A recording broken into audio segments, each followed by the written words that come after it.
I love birthdays. I don't necessarily love the getting older that comes with each birthday, but I love celebrating life. It doesn't even have to be my birthday. It can be anyone's day. One of my grandmothers had cancer when I was in the 4th grade. They did not give her much time to live. However, she lived for another 21 years. She was an example to a real-life miracle. Every year, she celebrated her birthday to the fullest. She did this because she realized that the real celebration was the fact that God had given her another year of life. From the time I was in grade school, I was able to watch a woman that knew the value and truly valued every day that God gave her.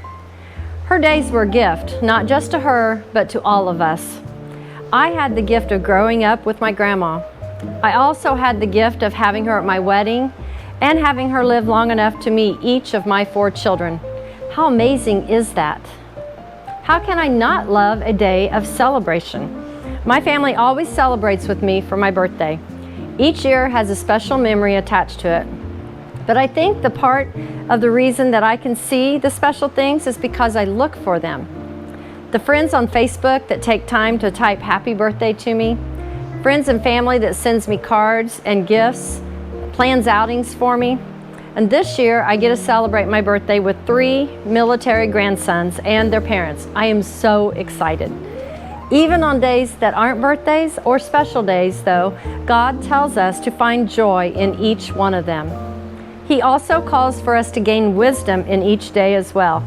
Psalms 90 verse 4 says, 1,000 years in your sight are but as yesterday when it is past, or as a watch in the night.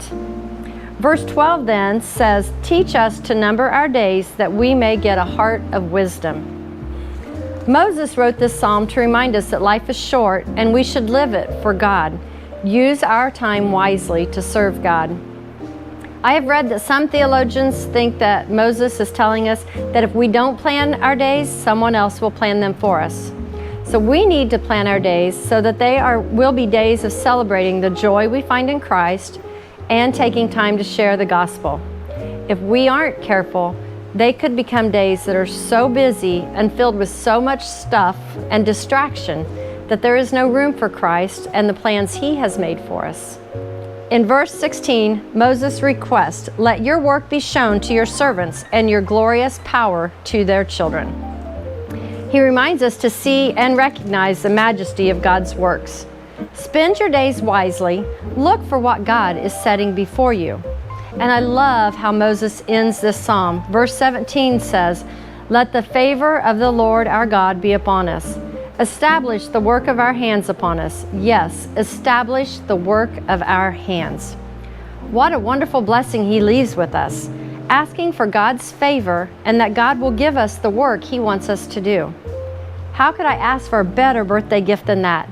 God's favor, His wisdom, and the ability to do His work. Wow, happy birthday to me. I hope you find reasons to celebrate God's goodness every day, not just on your birthday. Have a wonderful week.